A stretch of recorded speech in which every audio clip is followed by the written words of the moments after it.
7th grade Bobcats, welcome back to not only another week, another quarter, another semester. You 7th graders are halfway through your career here at D. Helena Middle School.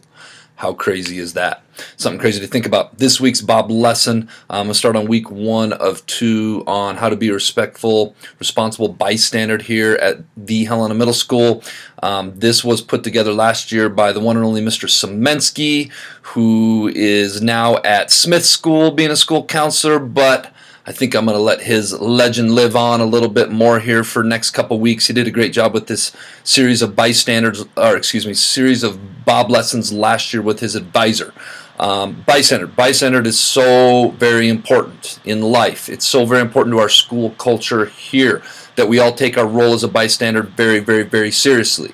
You see something wrong, say something. Okay, Mr. Smets is going to tell you what a bystander is exactly here in a moment, but I have my definition. If person A or group A says something disrespectful to person B or group B, okay, then you have group C or person C who isn't directly involved but is there, witnesses it in the same environment, and they have a pivotal role to play. Do they let it happen, or do they say something and do something about it? So that is the critical question with what kind of bystanders we are, and I think bystanders can really make or break what kind of culture here we have at HMS, and I want to have a great culture that is based in respect, and that all starts with you and you and you in the back and you not paying attention. All of you. You guys get my point. So let's buckle in our seats and rock and roll. How to be a responsible bystander at HMS Part 1. All right, as promised, this week's Bob lesson, hosted by Mr. Semensky and his fabulous advisor, is called Being a Respectful Bystander at HMS. But first, let's be our best this week at HMS. Let's be Bob. Let's be safe. Let's be responsible. Let's be respectful bystanders, and let's be a learner. Good afternoon, Helena Middle School. This is Mr. Semensky with the Bob lesson of the day. Now, don't get too excited. Wait a second. Yes, let's get excited and welcome, because today we are going to talk about bystanders, what they are, what they do or not do. And this lesson is brought to you by Mr. Semensky and his amazing advisor, who put together some videos to show you what bystanders do, what it looks like, and the roles we play as bystanders. First of all, here's the definition. A person who watches something go down, doesn't partake or doesn't participate to prevent the problem or to cause the problem. So a bystander is just someone who's watching. And wait a second, I think I have my first, wait a second, I think I have my first bystander, an example of a bystander. Yeah, I just a bystander back here in the background, just watching me make the video. This is Emma. This is our first little bystander. She was just back there watching the action. Gonna say hi? Say hi. She's got a cute little coat on. Nice work. All right, Emma. Go be a bystander somewhere else, please. All right, later, gator. All right, that was our first bystander, everybody. Somebody's sitting back watching the action over there on the bed. Not participating, just watching what's going on. Good or bad. Could be either one. Let's continue with the slideshow. Here we are, and something I want you to think about during this Bob lesson is, should bystanders be held accountable for the actions they witnessed? Are bystanders innocent? Let's say you just watched somebody steal a piece of candy and you saw it. Are you part of the problem for not stepping in and doing what's right? Where does risk play in the role of a bystander? And to show this, we're going to watch a couple of videos my advisor put together. So let's give them a round of applause. Here we go. Video number 1. Da, da, da. One.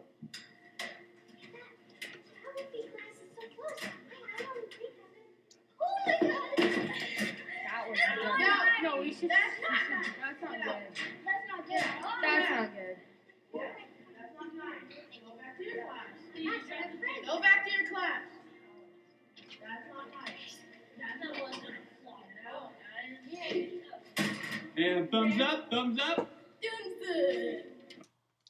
Nicely done right there. Here we have Some bystanders in the background. Tori just got beat down by Anthony right there in the blue sweatshirt. Anthony trying to pick on her, being a bit of a bully. Isaac steps in and says, "No way, not in my house. This is not the way it's going to go down." And Naetha right there to pick Tori up. Bystanders, nice work. Bystanders. If I say bystanders, it's all good. Just roll with it. Bystanders. Nice job. Point. Bystanders. 1-0. Next video. Here we go.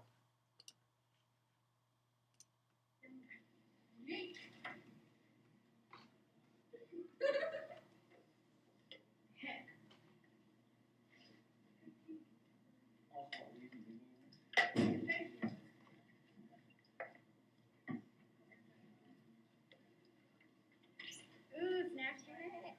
Instagram. Hey, dude, you shouldn't get on her phone. Maybe there's something private there that she wants to see. Why? Because some people don't like random strangers to get on their phone. Let me get you in a picture. No, bro. She might not like that. Okay, I'll just give her back. Everybody?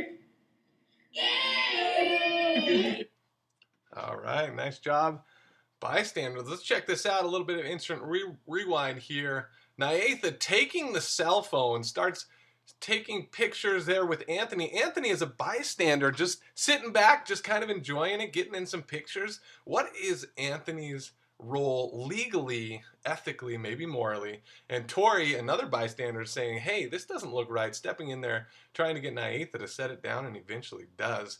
But I also want to point out other bystanders in the room. We got in the back here, we got Tanner Jr., Kanan, all saw what's going down. Kanan even flashes the peace sign occasionally. Other people back here just sitting back, knows what's happening, but chooses not to do anything. Those are bystanders. And what happens to them legally, ethically, if something happens and someone is in a lot of trouble? All right, let's keep moving forward. Da-da-da. Where's the risk? Where does it stand? Some things that came up when I was talking to students about bystanders is the Good Samaritan law. Somebody says, doesn't the Good Samaritan law say we're supposed to take action? And that's not what the Good Samaritan law does. It protects people who give reasonable assistance, at least legal, if there's a medical emergency. So if somebody's lying on the ground and you know how to do CPR, the Good Samaritan law says, hey, take action, do some CPR. If they get broken ribs, it's, you're legally covered there. It says nothing about not helping. But there is a law, the duty to rescue law.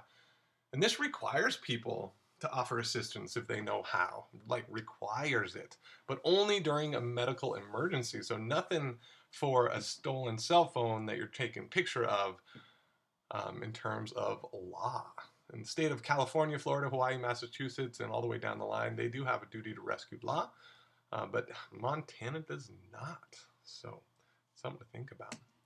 Another one came up when I was asking students, what is the difference between a bystander and an accomplice? So let's say that a piece of candy was just taken, you were there to witness it, and a teacher walks into the room, busted, right? And the person who stole the piece of candy starts passing it backwards down the line.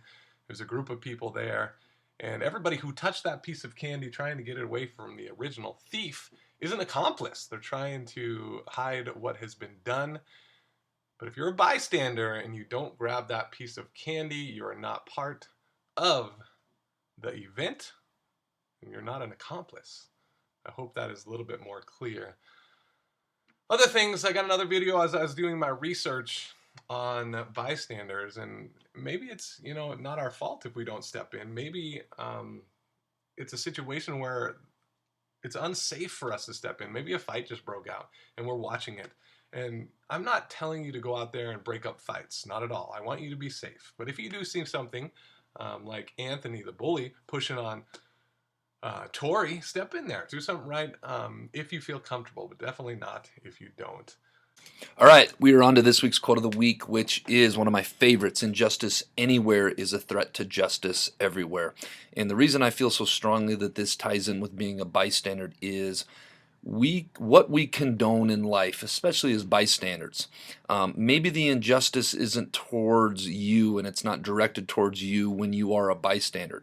But when we allow that to grow and we allow that to settle in and we allow that to become the norm, it's only a matter of time before it grows and it does become a threat to you, and it will be directed at you someday. All right, 7th graders, this week's Bob Jellybean question of the week is, and I want to know from you guys, what is the hardest part of being a responsible bystander and why? Would love to see some of your thoughts. Helps me do my job better. So I'm looking forward to this. If you can get your answers in, I almost guarantee you'll be a winner next week on the Jellybean question of the week. All right, 7th graders, make it not only a great week, but let's make it a great third quarter, and let's make it a great second semester. We got a clean slate here. We're not playing from behind like some of you do so often, way too often. Let's stay on top of things. Let's double down on our efforts to be here every day and to do some great things academically as young people this next quarter and this next semester.